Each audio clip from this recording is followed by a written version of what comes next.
Are the Chicago Bears having some internal drama? It sure seems like it. Let's talk about it, people. What is going on, y'all? Faiz Sports Talk back at it with another video talking, of course, some NFL here to talk about the Chicago Bears and here to talk about the current state of affairs for the Chicago Bears, which in all my time of watching this team has never been worse than it is after week one. And it's never been worse after a week one as it has been this time around after a week one. And I've got a lot to talk about here, folks. So with that being said, before I do get into it, please do subscribe to the channel. Really do appreciate that. Best way to support me. And please make sure you guys hit the notification bell so you're notified every time I drop a new video. All right, so a bunch of things to talk about here. But basically, where am I coming from? I'm coming from the fact that this week, all right, since the debacle that was the game against the Packers, we have heard nothing but incompetence from the coaches. We've heard nothing but just lack of confidence from the players. And now we're getting word that the ownership, yes, the McCaskies, George McCaskey and etc., they are angry and they're not happy. And so it's just like, oh my goodness, things are unraveling. And oh, by the way, it's only week 2. All right, we just had week 1 and it's going into week 2. You would think that it's week 10 or week 12 or, you know, almost the end of the season.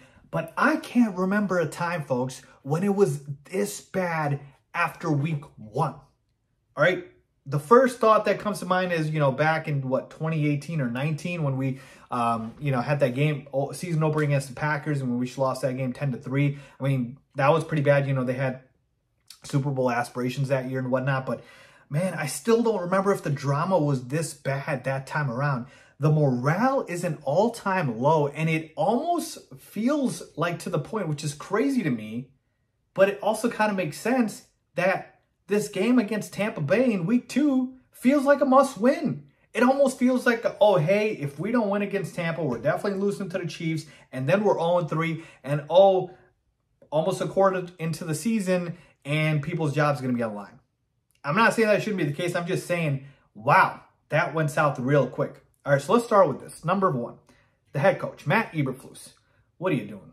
Matt Eberflus, in his press conferences after Sunday's game, seems like he has no clue what he's doing. All right, the quote that I have to keep going back to, and I tweeted about this, by the way, go follow me on Twitter. The quote that I keep going back to is when he was asked about why DJ Moore was not in the game in the end zone after he had just caught a couple of passes, why he was not in the red zone. And he basically said, I'm paraphrasing here, I'll put the quote up for you guys, but he basically said he didn't know, maybe he needed a breather, you had to ask him. What? Matt, you're the head coach.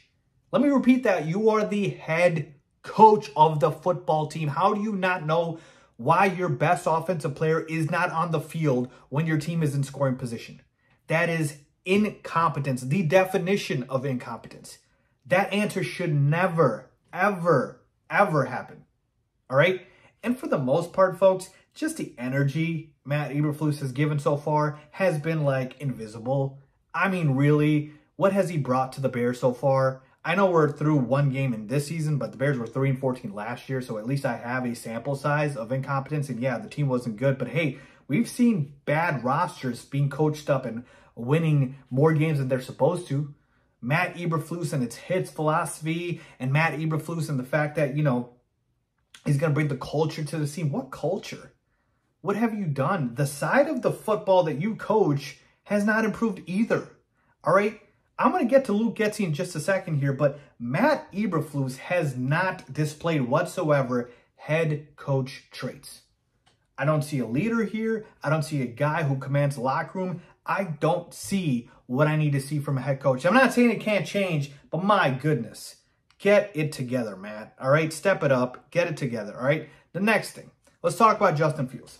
Justin Fields was asked, like, hey, why weren't you that aggressive against the Packers on Sunday? And then he basically said it was part of the game plan. And he basically said, look, I'm not just going to go up on the line of scrimmage and change the entire play. I got to trust my OC. I get that. And then he was asked basically why he wasn't as aggressive. And he said, I don't know. It's like, what, Justin, where's the confidence? Like, did the coaching staff really break you down that much that you don't have confidence anymore? Like, is it that bad? Like, he, after 1 week, looks like a man defeated. Like, where are the, look, we had a bad game, but we're putting it behind us and we're moving on to Tampa Bay and we're going to rebound and we're going to fix things and we're going to make it happen. And I have full confidence in my guys. I'm going to be aggressive. I'm going to make the plays that need to be made. I don't know. Like, come on, Justin. Like, I need my quarterback to be the leader of the team and I need him to be confident. And again, maybe it is the coaches that have really shot Justin's confidence, in which case they should be gone. But Justin is a grown man as well. And he needs to understand that, look, Justin, you are the quarterback of the team. By default, you're the leader of the team. I need you to exude a little bit more confidence, man. Like, I need you to go ahead and take this team by the charge and lead it to where you need to let it go, where you need to lead it to. And so, to me, I did not like the fact that, you know, Justin Fields just feels like he does not confident, doesn't have the energy. Like, it just feels like he's a man defeated, and that should not be the case after 1 week. All right, let's talk about the ownership. So George McCaskey, obviously, apparently after the game, this is from the Bears blog, went up to like Ryan Poles and met with Matt Eberflus, and he was not happy. And it's like, well, no duh, George, right? Who wouldn't be happy after the guys you hired weren't able to get it together and beat your rivals? And let me just tell you guys this much. The reason why this time around, after week 1, it feels like the sky is falling is because of the hype that went in the offseason. It's because of the talk that went in the offseason. And it's because of the team that you lost to in the first game and the fashion in which you lost to them. You take all 4 of those things combined and you have what we have today, which is just disaster. All right.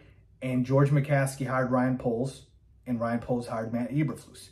So it's a trickle-down effect, right? Of course, ownership is going to be angry. Of course, that's going to be the case. But if you continue to, display incompetence, that's what you're going to get. Now, look, the jury's still out, right? Ryan Poles has made some good moves. He's made some bad moves. A lot of teams did want him, but hey, does that mean he's a good GM? No, it doesn't mean he's a bad GM. So it's like the jury's still out. But as of right now, it just really feels like things are on edge because, the team just isn't performing like they're supposed to, and the energy is just not there. Basically, what I'm trying to tell you guys is, after week 1, the sky shouldn't feel like it's falling down.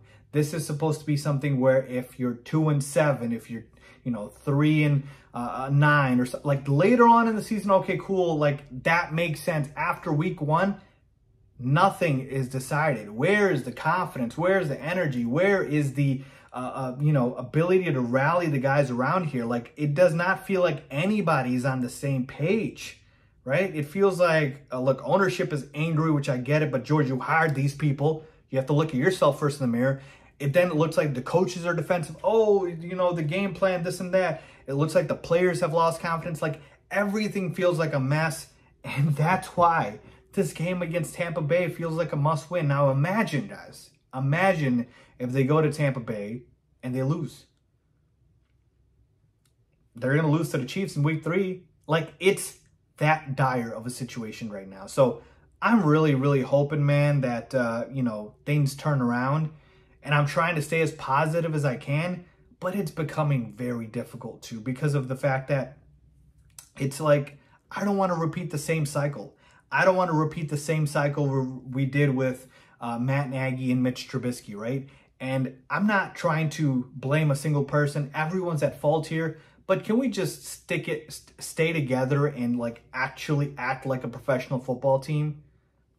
Can we do that, please, and have guys do their jobs? Is that too much to ask? I don't know. I don't think so, but that's where we are. But yeah, basically, guys, that's the state of affairs for this team. And, it sucks, but all we can do right now is be patient, be a little bit more patient, maybe not too patient, but be a little bit more patient and see where we are. But yeah, that's the current state of affairs. And that's life as a Chicago Bears fan. Let me know what you guys think, man. Thoughts down below with your comments and concerns. And Anything else you guys want to say? As always, thanks for watching.